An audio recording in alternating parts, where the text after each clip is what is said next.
Hey there, Ginger Bratzel with you, and we help you get more of your ideal and keep more of your ideal customer, clients, or patients.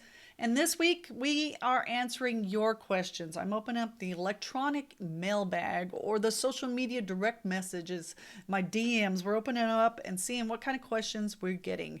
And so this has been really valuable because if someone else has asked this question, you might have the same question. We're going through answering them just the way they're written. This is how we get our content for a lot of our trainings based on the questions that are coming in from my clients, what I'm getting asked at speaking events, and what's coming in from you guys in the general public, our general community of people out there who are trying to grow their business.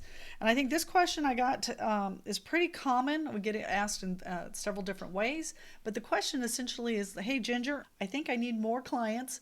What should I do and how do I get them? Well, that seems like a simple question that's a complex answer, and I know you don't like that depends kind of answers, but the truth is it does depend. So knee-jerk reaction, most people think you need more clients. In some cases that's true. You need a certain amount coming in to feed your business because you have attrition. People move away. You do lose customers at some point. People pass away, or they just kind of age out or finish out in your services and they don't need you anymore. So you need a certain flow on it. But new customers, new clients, and new patients are not necessarily the answer to all the problems. So when they're looking at this, I go through this process, everyone knows what they did last year or what they're doing this year. They know that in number, how much revenue they generated. And so some people, when I ask them, some people, not as many as should, know how many new customers right off that they have on average for the last like 3 months. People will guess, but they don't always necessarily know that. And I'm going to tell you that's a number you need to know because it's one of the key numbers in your indicator system that tell you what's going on. You know, just like when you go to a physician and they do blood work on you to find out what's going on, there's certain levels at certain areas and key markers that you need to have. And your business has that same diagnostic ability. So we have the N number, and if you want to grow, you think I need new patients or new customers or new clients. And in some cases that's true because that's one way you can grow. But when I start pulling back the covers on it and I look at some other key numbers in the business, I get a different kind of feel. So I want to know how many new patients are coming in or new customers or clients, and that's specific to the industry. There's some standards that we like to see. If you're going to do X amount of revenue, you've got to have an X number of people coming in. But also when I don't see, when I'm looking at referrals, like where are these new customers coming from? Are they coming from outside marketing, which is very expensive? I love marketing. I'm a marketing gal, but it is not something to waste your time or energy on if you don't have everything, all your ducks in a row. So I want to know how many have come in from referrals. And if you have very few of those new people coming in from referrals, that tells me one, you don't have a good referral system, which is much cheaper to run, or two, which I see more often, you've got some broken systems in your business. So while people are still coming to you, they might have said nice things, they gave you great Google reviews, they don't feel comfortable enough to refer enough of their friends or family. They don't want to be put out there.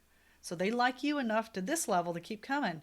But they said, you know what? I don't want to mess up my work relationships, my family relationships, and doing that. So we want to get to that point where these people love you. So it shows me that we've got some systems broken down in this inside of the business. The next number I want to look at when I ask somebody about their new patient numbers before we start talking about any, or new clients or customer numbers before we start talking about any marketing, I want to ask them how long, if I called you or contacted you today, till you could get me in and we had that onboarding process where I had that first visit or first consult, if it's virtual, or that first connection, whatever, how your business sees your first customer, how long does that take? And if people tell me and I look at their schedule and it takes 4 weeks, that's too long. We got a broken system. So I said we can't do any marketing because new people are not going to tolerate that long of a wait. That shows me you're not interested. When they call you, they have the highest degree of desire to fulfill that. And if you make them 4 weeks, they'll forget why they even called. You want to get over your nose and your objections or people who don't show up, you've got to get them in sooner. We got to shorten that window. And in the instantaneous world where I can get Amazon to deliver my stuff the next day or my groceries in 2 hours, people have gotten a lot more impatient. So you've got to have your systems down where you can get people on a shorter period of time so they're not waiting so long to come in. I mean, I'll ask dentists sometimes, like, how long is a wait for a new patient? And they're like, we have a waiting list for 6 weeks. And they're really patting themselves on the back. That's the kiss of death. That shows me their business is broken on the inside. So we got to get that fixed and going through. So another thing I look at is also the transaction size. So again, those are industry specific. I want to see what a typical new customer spends with you when they say yes. So I want to know how many of them say yes, and we look at that percentage that accept the next phase, and what's the transition size. So if it's pretty small, it shows me that maybe you're not as comfortable or your systems are not as good where you are able to offer them those other things, because we can grow by the number of patients, clients, or customers, or the transaction size or the frequency they come back. That's the only 3 ways we can grow. And so when I see a small transaction size, well, I don't want to spend, I'm going to be reluctant to tell you to spend that much to get a new customer if you're not going to get that much on the other side of it. And then also I want to know the lifetime value of all of that.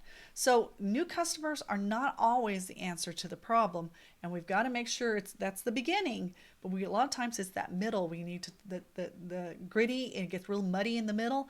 We need to look at that muddy middle and see what needs to be corrected to do that. Now, this is something I do all day, every day. It's like my superpower. So if you're interested in talking to me about that, and we can do more on that, we can do a get acquainted call. It's totally free for you. Just reach out to me, or you can go to my website and put in gingerbratzel.com/GAC, get acquainted call, and you can schedule one of those for your business.